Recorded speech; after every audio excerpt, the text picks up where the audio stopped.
everybody. Thanks for coming out to this week's Howl. I know last week our Howl was pretty awesome, but dare I say, I think this is going to be our best one yet. This week? We do have some distinguished guests with us here today, so I'd like to introduce Col Benwitz, our Vice Commander. Hey, everybody. And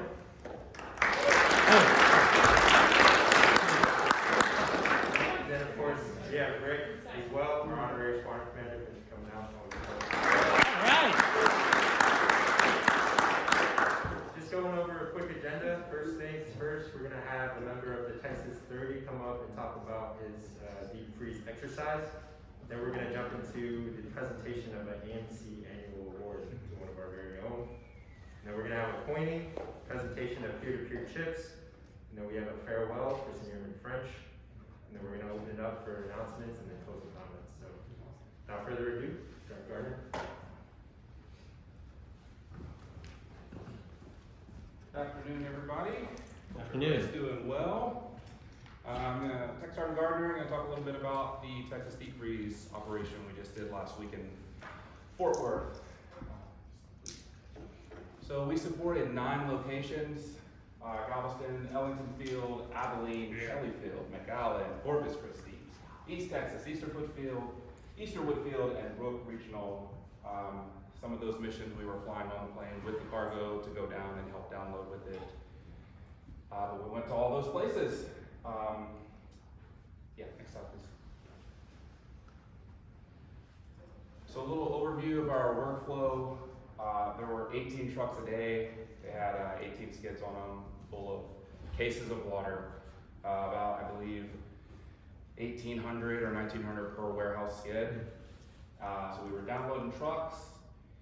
And just to give you a little on-the-ground perspective, just picture the entire CRSS building just emptied out and just pallets laying down, all on the floor.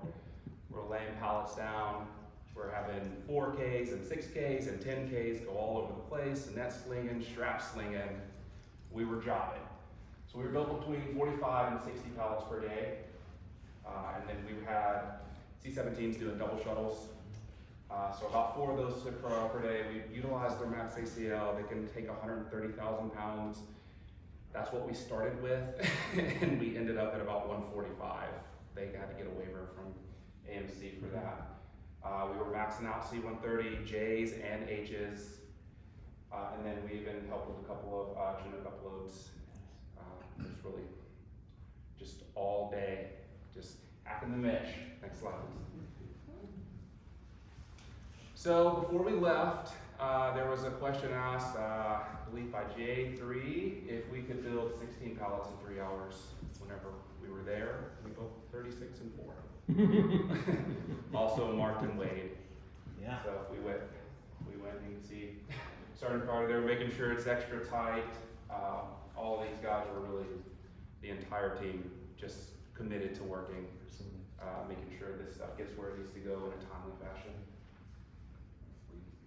So our motto, creating order from chaos. So some of the locations we went to did not have adequate support to download the planes. These pallets were about 9,000 pounds on average, and some places only had 6Ks or 4Ks. So so like you can see here, this is in Corpus Christi, they were downloading the pallets on the plane. They were downloading the skids, taking them, taking the pallets off, and it turned usually an hour and a half or 2 hour download into about 5. But we made some calls, they got some more support there, and they ended up getting 10Ks so we could just take the pallet truck off. So it made it a lot easier. Next slide, please. So supporting agencies, I believe we had around 100 people there, give or take. The Reserve, 73rd APS, the LRS was helping out, and the Texas Task Force, firefighters and whatnot, they were there. They were excited to be building pallets and helping out. We needed everybody to make that happen, because as we were building pallets, planes were landing that needed those pallets that we were building, so it was a complete team effort. Very, very grateful to have those guys there. Next one, please. And so, I'll give a small story. When we landed, because we left here late at night, we got there late, and there was a plane ready to be loaded. It was the plane we flew in on. Luckily for us, the APS had already built some pallets for that plane. And we get there, we load that plane, and then one of our teams flies with it to Galveston to download it, and then we come back, and then another plane goes. That first day and the first 2 days, the hours were long, but every single time, you know, I'm acting like a ball in a pinball machine, bouncing around, checking on people. Everybody was excited to be contributing, and they were very grateful for what we were doing. They were happy to do that. And it really set in what we were doing when we were at a hotel. We were down in the lobby getting ready to go in for the night, and there was a woman there who had been flooded out of her house and was asking, are we distributing water? And can she come to where we're distributing water to get some, because she didn't have it. And the gas stations we would go to, water empty. It was really needed, but these guys really crushed it out there. All right, so final numbers, we'll put an asterisk because they're still, as of last calculations. We built, weighed, and marked over 250 pallets. We sent out about 19 missions between the 3 airframes. Airlifted over 2.1 million pounds, delivered over 2.5 million bottles of water. There's 49 locations affected by this winter storm. And that gave us the name, the Thirsty 30. So that is all I have. Does anyone have questions or anything? It was super cold there too, with the wind chills and the wind blowing.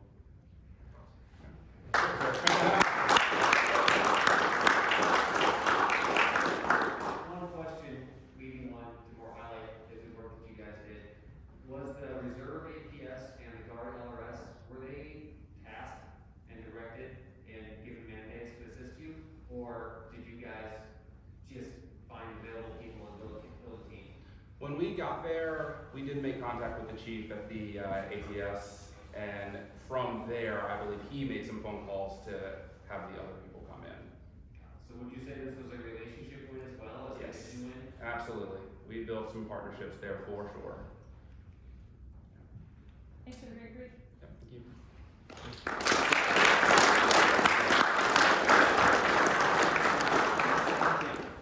I'm going to step in for a second. Who's online for all this? Or is anyone on? It's recorded for everybody else to watch who can physically. Oh, fantastic. Okay. So let me give you a little bit of background, not background, but things that were going on while SrA Gardner and the rest of the team were out. So from my perspective, from Colonel Jackson's perspective, we were seeing all the traffic from Transportation Command, Northcom, and all those. So everything you guys were doing was immediately being transmitted up to the 4-star level. From the 3, shooting out back and forth, FEMA's involved, all these other agencies are involved. Because they didn't know what they needed, but they knew they needed something. FEMA immediately had thrown the order out, we need CR. And we need folks because they're on the hook, they know how to do this stuff. But it was, well, we can possibly get some other things. And eventually it was, this is taking too long, we need people there now. Order was given, you guys are on the road and gone. As all these briefs were coming through, the boss and I, the chief, absolutely in awe of how this all unfolded. You were put into circumstances and given challenges that are not normal, and you wouldn't know it because you all just took it in stride, made the decisions, and you acted. You didn't look back, you just went forward with your training. And that's exactly what we expected of you. That's exactly what you did. So I was given a brief, I think it was today, it was from the Transcom L&O at Northcom. Highlighted everything, but front and center to the whole thing was the A21 CRG and the work that you guys did. It was absolutely evident.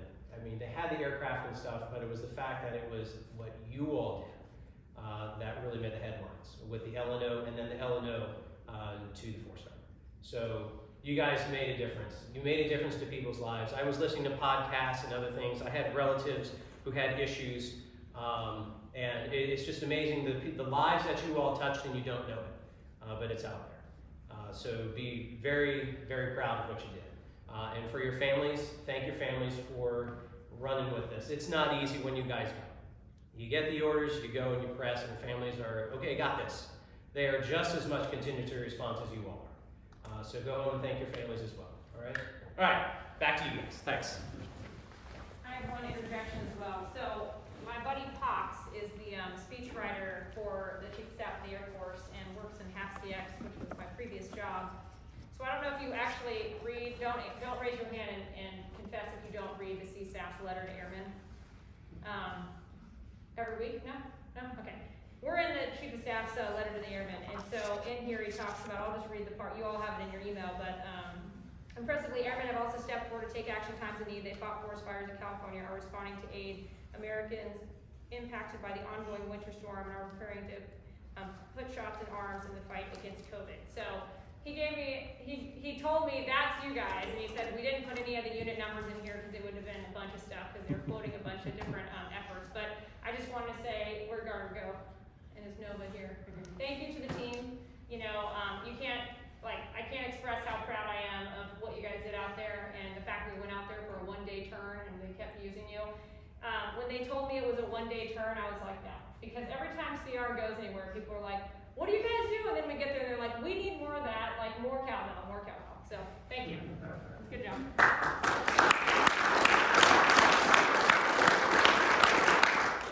All right, next we have the presentation of our AMC annual award. So, Col Benwitz, we'll welcome you back to the floor.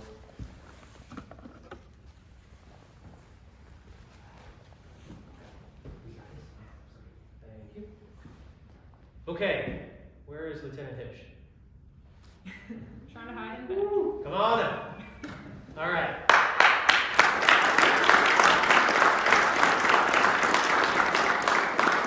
Okay, so these are these great opportunities because what this personifies is the standards that the Hellhounds have. You send great officers, great airmen up, like Lieutenant Hibsch, and then it just goes from there. And so this isn't just a squadron award or a group award or a wing award. This is the AMC award. And this is to recognize all the work that you've done. Because it is your dedication to your airmen, to the mission, and it goes beyond that. You've done a lot of planning that went into this, whether it be Lightning Fury, you've had other exercises, physical fitness, and everything else. Everything you have done personifies exactly what security forces sees and what they want in their officers and leaders, and certainly speaks to what you as the Hellhounds have in this squadron. So on behalf of the commander, congratulations on this. So we have wood like this. We'll go this. Here, we'll touch around. All right, fantastic. Well done. Absolutely, you're not done. We have the all-important certificate for, this is from, let me see, who is this? Colonel Whitehead, Chief of Security Forces. So it says a lot of great things, such as, on behalf of everyone at Headquarters Air Mobility Command, Security Forces, congratulations on your selection as the 2020 Air Mobility Command's Company Grade Officer Award winner. This award highlights your commitment and dedication to the safety and protection of our personnel and resources. You have set a standard of excellence that is the hallmark of Air Mobility Command and Security Forces worldwide. Congratulations and best wishes in your future endeavors, and I look forward to the great things you'll do in the years to come. Well done. We'll do this, we won't shave, we'll hold there, and over there. Awesome. Perfect. Well done. Congratulations. Absolutely.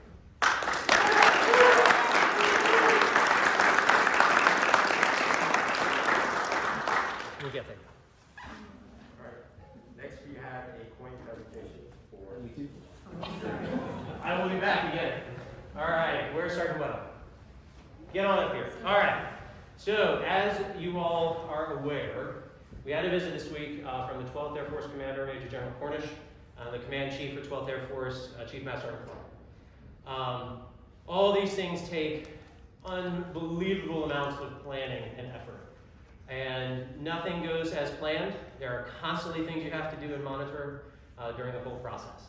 So when you're named POC, thank you, it takes an inordinate amount of effort. And you have to do not only plan the thing, but you have to talk to people, convince them, and to help out and do all these things. Set things up on the day, be there early, be there late. It is a lot of time and effort. So again, on behalf of the Commander, I want to say thank you for everything that you did. the visit was an absolute resounding success. For your part in all this, he really didn't understand, he and the chief, what SrA did.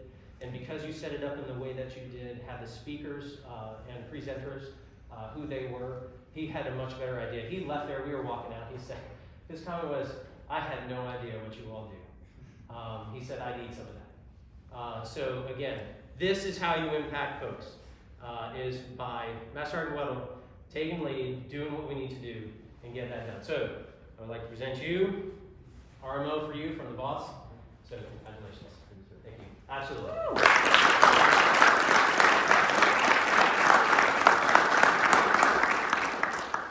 you, Col Benwitz. Now we're going to open up the floor to anybody who wants to present peer-to-peer tips. Cam Bryant.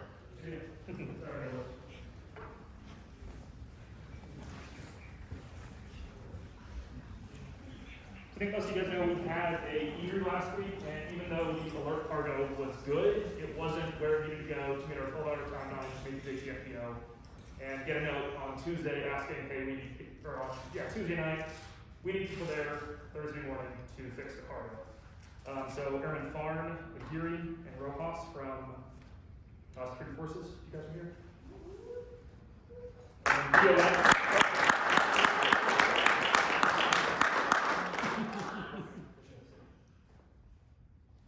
From DOM, C and O'Neill. Woo.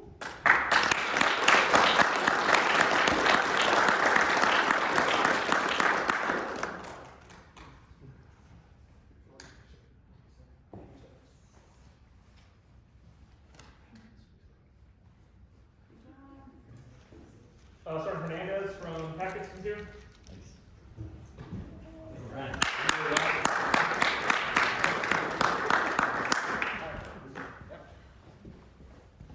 And then above all of that, the person that stepping in as a new flight chief and then coordinating across all of these guys and following up with flight chiefs, making sure it happens, and then without being asked, being there for both Thursday and Friday is this equipment contract with Sergeant Rogers. Woo!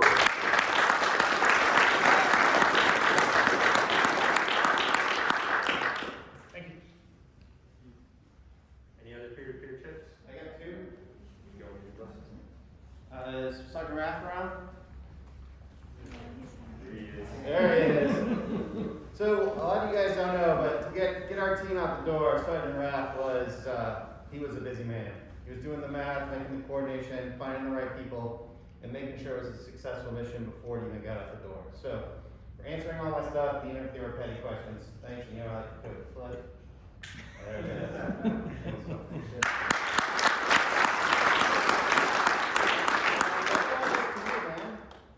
Peer tip for you. And this is why. Because Colonel Lee said, hey, I'm just going to let you run with the ops and make stuff happen. And so she gave Colonel Teodorf and I the opportunity to make the ops happen while she can handle a lot of the administrative stuff she was handling this week. And I think on behalf of both of us, we really appreciated that opportunity to reach out and make things work. So thank you, ma'am. And a flip. Thank you.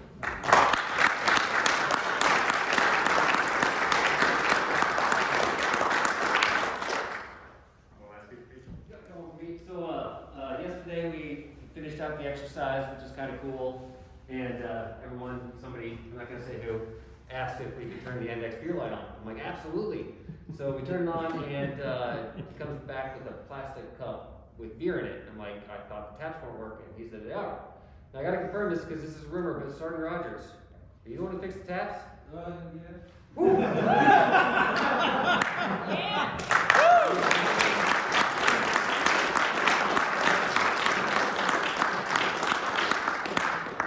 Last call for peer-to-peer tips. Cool. Next up, we have a farewell for SrA French. Yes. Back where you at? Come on up here. Don't act like you don't know what's going on here. What day do you drive out? The 6th. The 6th. Okay. So just gonna embarrass you just for a minute and then let you say a few words if you want. So SrA French came here, hazmat qualified all the vehicles, came over from PAX, did his time in PAX in the 60th. And he's moving on, closing this chapter of proud service with the Air Force and moving back to Springfield, Missouri, where he was born. raised in Nebraska, but we're all Midwest people. I was in Rapid City, South Dakota, so I know Springfield because that's where the Bass Pro Shop is that my dad would drag us to in the car for like $10 to go to the Bass Pro Shop. So, but all the best to you. We've really enjoyed having you and Mary Jo as part of the Hellhound family. And you know, he went down to work with Master Sergeant DeMesa. Where is Patrick here? All good things to say about you, DeMesa. Don't have to worry about the out processing you passed. No, really phenomenal though.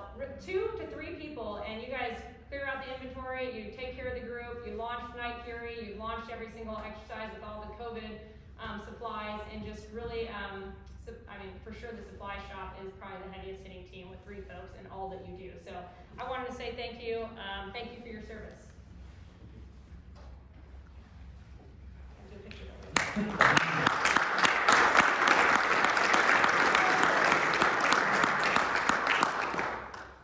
So, I don't have a whole lot to say, I guess. I've been here for a little over a year. Got here during COVID times, leaving during COVID times. I think it's definitely helped the golf team, I can say that. But no, sincerely thank you to, especially the leadership here. You guys have been very welcoming. Like I told you earlier, night and day compared to previous experiences. So, be thankful for what you guys have here. It's obviously a once in a lifetime, once in a career opportunity to be here in CR. Definitely wish I would have gotten here sooner. I would have loved to spend more time here. And last thing, if you guys need anything when you get out as far as your VA stuff, I've researched way too much. So reach out to me and I can help you out in any way possible. But thanks, guys.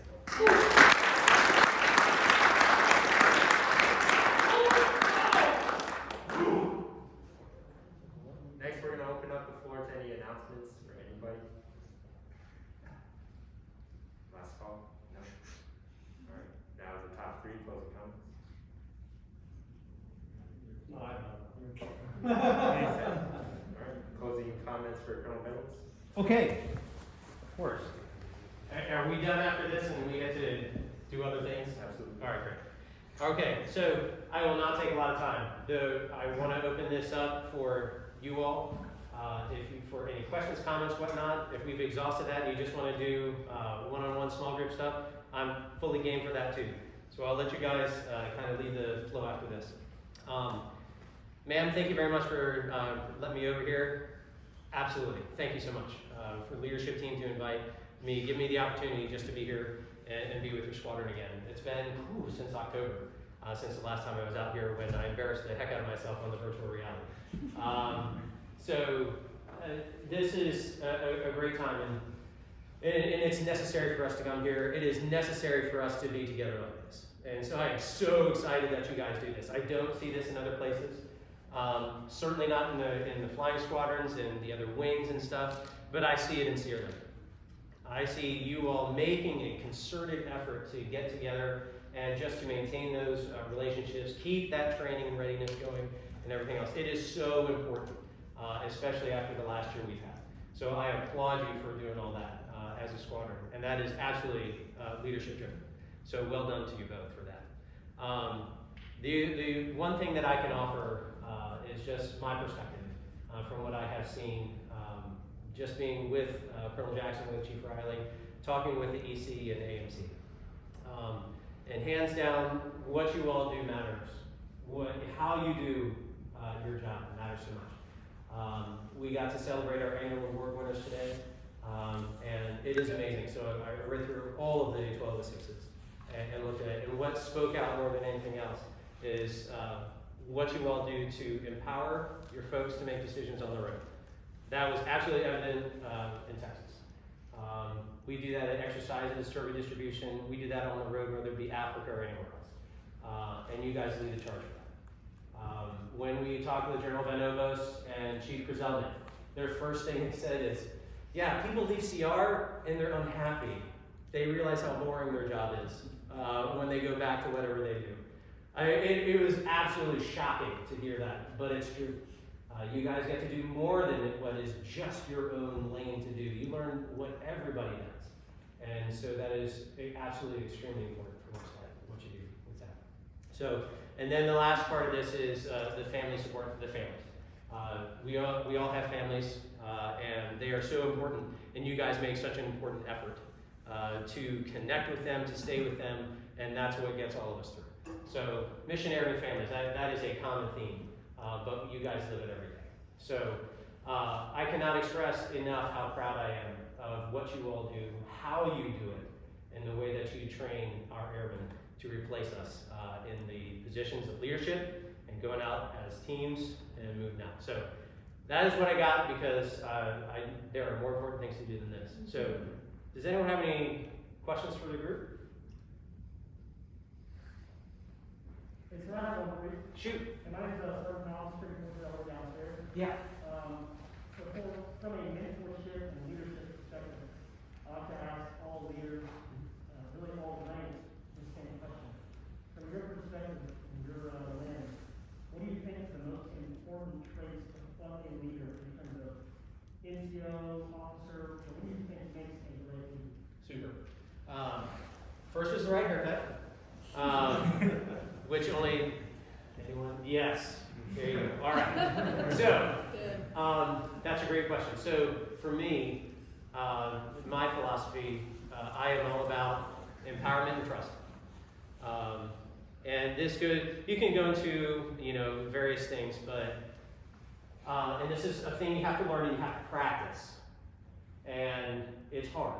And so, when I say that, what I mean is, I have or give a task, and I let that go. I don't check, I don't hover. I say, here it is, here are your left and right limits, here's your due date. Okay, I need it by here. If you give me an update, great. I would encourage you to occasionally do that, but you should do it, I should not ask for it. When it's due, you bring it to me, and we go forward. And here's the key. When you present what you have decided to do, what your project is, then you go with it. If it fits all the requirements, it's not what you would do, but you go with it. You don't correct it. You say, absolutely, let's go forward with it. Okay? I am entrusting you to make those decisions how you want to do it and how you're experiencing. You're going to learn. And if it fails, great. Then you learn even more. And when it fails, it's my job to take the responsibility. We'll work together to fix it if it needs some fixing. And if it's an absolute success, that's your job. You get on it. It sounds basic, but it's much harder. We are type A personalities that like to get in the mix, like to get dirty with things, and go forward. However, it's my job to allow you the maneuver space to do your job, to lead your own individual team to do what you need to do, and trust that you will get it done. It may not be how I would do it or like it, but you know what? It's not my task, it's yours. I will support you to do that. That is one of those traits that I look and find.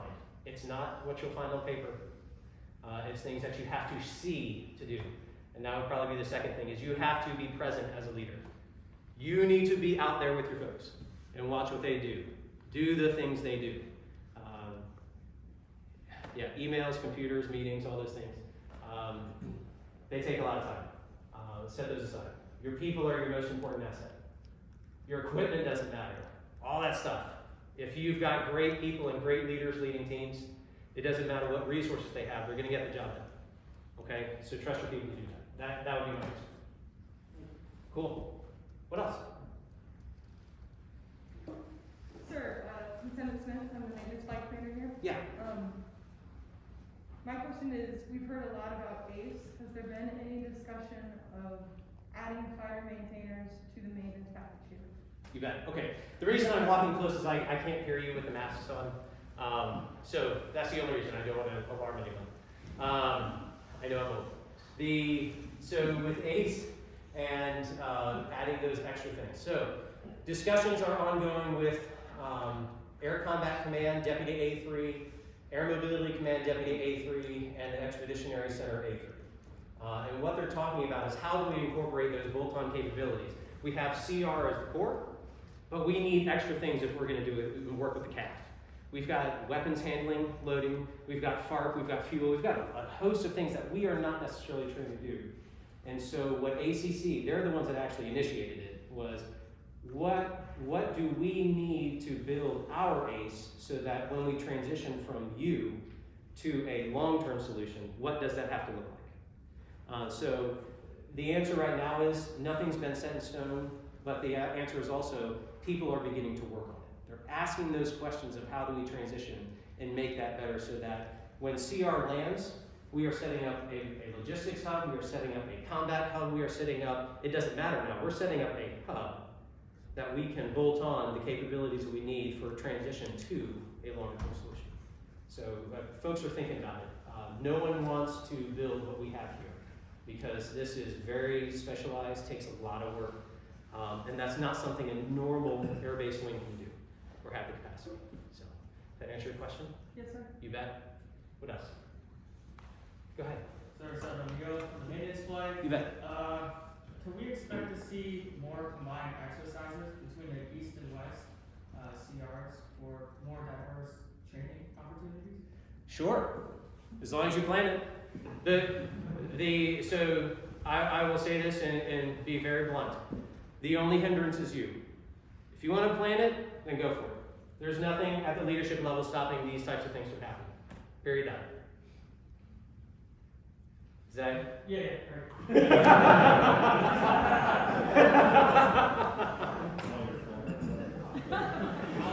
No, absolutely. The more, get creative. Test yourselves. Above all, don't do the same thing you do every time. Try and work at it, try and test. There are times when you have to do the very core rote things. I would encourage you to expand, test yourself. Don't accept normal and just run of the mill, unless it's necessary for grading, training, and that type of thing. Otherwise, go out there. And I would challenge you even more, go out there as we're designed to do. Okay? That means with the CRT, no officers unless they go out and do it. Senior NCO in charge. Do all the things they need to do. And then see where it goes from there. Okay? All right, what else?